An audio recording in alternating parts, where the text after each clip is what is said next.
तर फक्त साखर सोडल्यामुळं वजन कमी होतं का? असं एका ताईनं मला विचारलं होतं.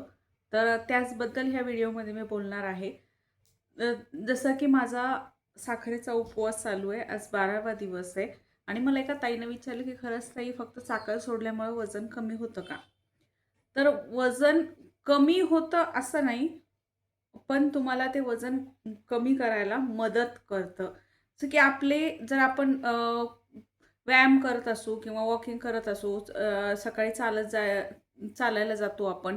पण आपल्याला जाणवते की आपलं वजन कमी होत नाही. का माहिती आहे का? तर एकदा मी जशी माझी 40शी चालू आहे, तसं 35शी नंतर आपले जे जॉइंट्स आहेत किंवा मसल्स आहेत, हे टाईट होत जातात. म्हणजे काय म्हणतात आपण अ, जखडल्यासारखे होतात. असे मोकळे वाटत नाहीत. त्यामुळे काय होतं, की आपल्याला जी गोष्ट करायची आहे, ती आपण उत्साहानं करू शकत नाही. एक दिवस व्यायाम केला, तर पुढचे 4 दिवस आपण करत नाही. कधीतरी उत्साह आला, तर ते करतो. ते का करतो आपण? का तर ते आपले जे स्नायू आहेत, आपले जे मसल्स आहेत, ते आपल्याला साथ देत नाहीत. ते मोकळे राहत नाहीत. तेच आपण 15-16 वर्षाचे किंवा 20 वर्षाचे, 22 वर्षाचे, 25 वर्षाचे असू, तर आपले मसल्स हे ना लूज असतात. त्यावेळेस आपण कुठली पण गोष्ट करायची म्हटलं ना, ते लगेच करायला लागतो आणि ती लगेच होते. मग आपल्याला ते दम पडत नाही किंवा आपण म्हणजे वेट करू शकत नाही त्या गोष्टीसाठी आणि आपण कुठली पण गोष्ट करायची ठरवली, ती लगेच करू शकतो. पण जसं 35च्या नंतर आपलं असं होतं, की आपले स्नायू, आपले मसल्स हे कुठेतरी असं जखडल्यासारखे होतात. ते मोकळे राहत नाहीत. त्यामुळे आपण जी गोष्ट ठरवली ना, ती करूच शकत नाही. आपण किती पण प्लॅन केला, की दिवसभराचा प्लॅन केला, की मला सकाळपासून हे करायचंय, मला स्वतःला वेळ द्यायचा आहे, तरी होत नाही. की ते आपले स्नायू जखडलेले असतात. तर साखर साखर काय करते, आपल्या शरीरातला ग्लुकोज कमी करून थोडंसं आपले स्नायू मोकळे करते. त्याच्यामुळे आपल्या पोटात जर आपण साखर खात असू, तर आपल्या पोटामध्ये एक प्रकारचा ताण जाणवतो. तर साखर सोडल्यामुळे आपले मसल जे आहेत ते थोडेसे ढिल्ले होतात.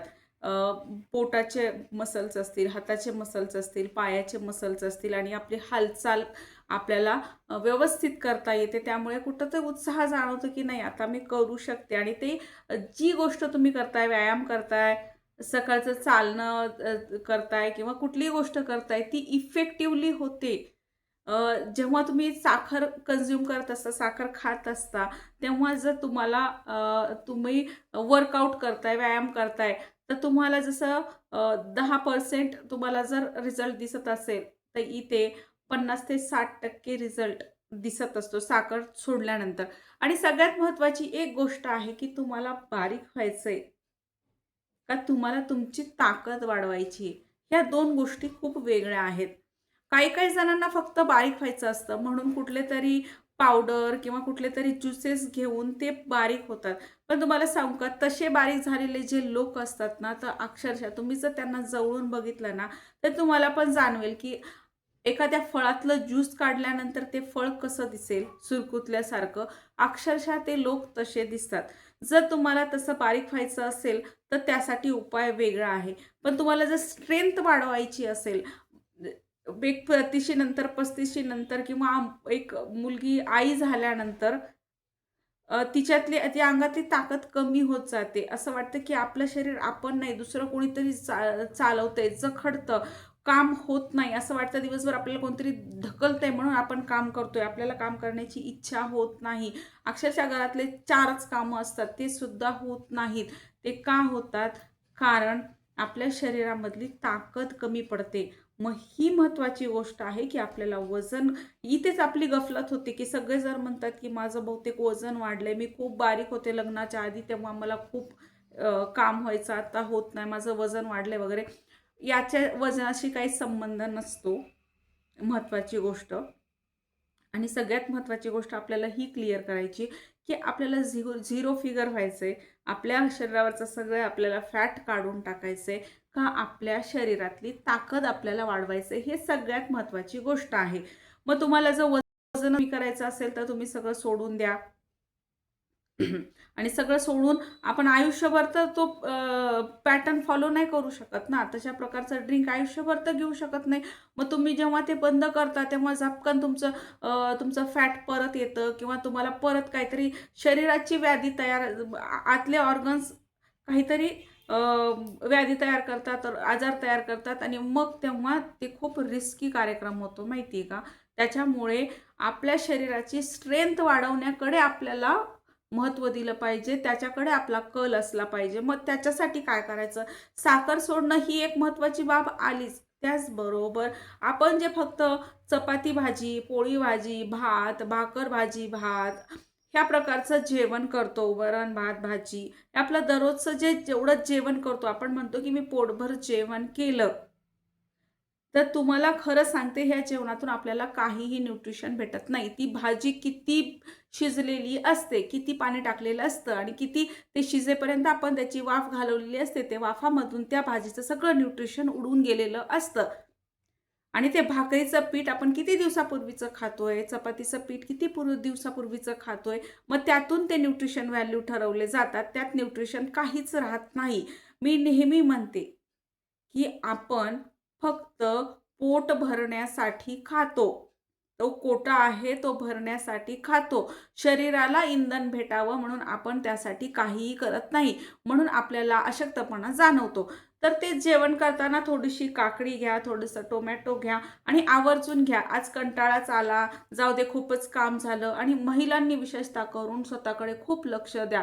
मुद्दाम होऊन काकडी खा, गाजर खा, मूड आलेले कडधान्य खा, भिजवलेले हरभरे खा आणि तुम्ही बघाल जर तुम्ही जेवणात आणि हे जे आहे ना, 1-2 दिवस करण्याची गोष्ट नाहीये. कोणी पण काय करतं माहिती आहे का? काकडी आहे 2 दिवस तर मी खाल्ली, नंतर सोडून दिलं. स्प्राउट मला आठवले म्हणून भिजवले, मोड आणले खाल्ले, हरभरे भिजवले, मला आठवलं म्हणून खाल्लं. मी 4 दिवसानंतर जाऊ दे, मरू दे, मला काम. निर्जीव वस्तूंकडे लक्ष देणं कमी करा. तुम्ही मेल्यानंतर ह्या वस्तू तुमच्यासोबत येणार नाहीयेत. ती दुसऱ्यांची कोणाची तरी हुकूमत होणार आहेत. म्हणून ह्या निर्जीव वस्तूमध्ये जीव घालवण्यापेक्षा स्वतःसाठी काहीतरी करा.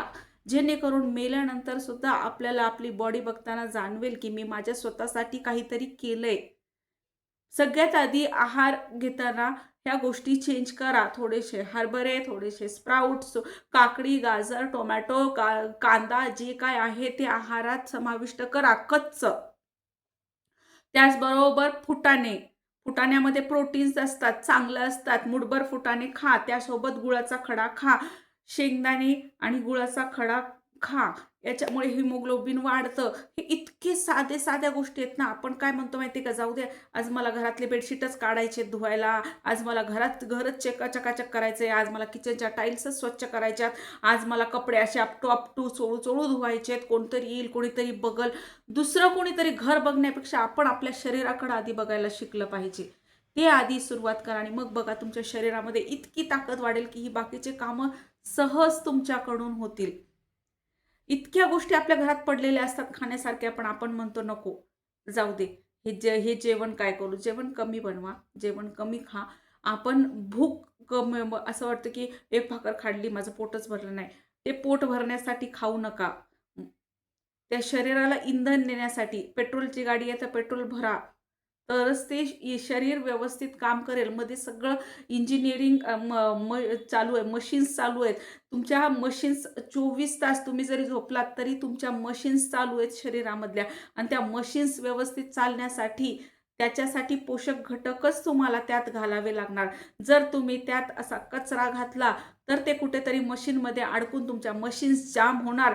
मग काही दिवसानं किडनीचे इश्यू दिसणार, काही दिवसानं लिव्हरचे इश्यू दिसणार, काही दिवसानं हार्टचे इश्यू दिसणार, काही दिवसानं मसल जॉईंटचे कुठले तरी हाड झिजण्याचे मसल आपले जॉईंट्स चालत नाहीत, असे काहीही इश्यू दिसू शकतात. कारण आपण त्यात कचरा भरलाय आणि आपल्याला माहिती आहे ना, मशीनमध्ये कुठला पण कचरा टाकला तो कुठंतरी जाऊन अडकतो आणि आपली मशीन खराब करतो. त्याच प्रकारे आपण आपल्या जेवणासोबत करतो.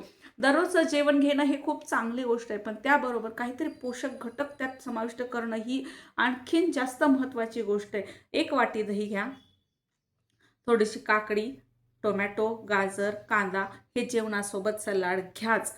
त्याचबरोबर नाश्त्यासोबत मुठभर भिजवलेले हरभरे थोडेसे पाण्यात उकळून त्यासोबत गुळाचा खडा घ्या. यामुळे ताकद खूप जास्त महिलांची वाढते आणि नाश्ता पण हेल्दी करा. मग बघा, नुसतं जेवणात जरी तुम्ही बदल केला ना, तरी ताकद वाढेल.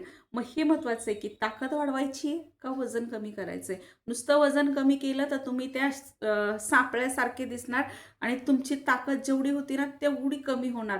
मग नुसतंच मी बारीक आहे म्हणून दाखवण्यापेक्षा ताकद दाखवा. आणि जे वय आहे ना, तुम्ही 40चे आहेत, तर 40चं दिसायला काहीच हरकत नाही. कारण 40 वर्षाचा प्रवास करत इथपर्यंत आलात तुम्ही. तुम्हाला मुलं झाली आहेत, तुम्ही लग्न केलंय, तुमची फॅमिली आहे आणि 40 वर्षाचा प्रवास दिसू द्या की जरा काहीच प्रॉब्लेम नाहीये. तुम्हाला विशेष जाण्याचा का अट्टाहास आहे? आणि आजचा मी नाश्ता दाखवते मी तुम्हाला. तर मी हे बिटाचं थालीपीठ घेतलेलं आहे. हे आहे मखाना आणि ही आहे केळी. हा माझा नाश्ता आहे आणि जेवणात पण मी असंच काकडी, गाजर वगैरे घेते आणि मला अभिमान आहे. मी 40 वर्ष माझं सुरू झालंय. मला अभिमान आहे. मी 40 वर्ष खूप वेगवेगळ्या गोष्टी बघितल्यात आणि मला अभिमान आहे ह्या प्रवासाचा. मला काहीच हरकत नाही. मी 50ची झाली तरी मला हरकत नाही आणि जेव्हा मी ही गोष्ट एक्सेप्ट करते ना, स्वीकारते, तेव्हा माझ्या तोंडावरती खूप छान स्माईल येते. मला काही घेणं-देणं नाही. मला 20ची पडून काहीच करायचं नाही. मला कोणालाच इम्प्रेस करायचं नाहीये आता. मला माझ्या फॅमिलीची काळजी घ्यायची आहे, माझी काळजी घ्यायची आहे आणि मला जास्त वर्ष जगण्यापेक्षा मला एक हेल्दी आयुष्य जगायचंय. जितकं जगायचंय तितकं हेल्दी आयुष्य जगायचंय. म्हणून हा प्रयत्न आहे. तुम्हाला पण हा प्रयत्न सुरू करायचा आहे का? लवकरच करा आणि कमेंट बॉक्समध्ये सांगा की तुम्ही सुरू करताय. परत भेटू. नमस्ते.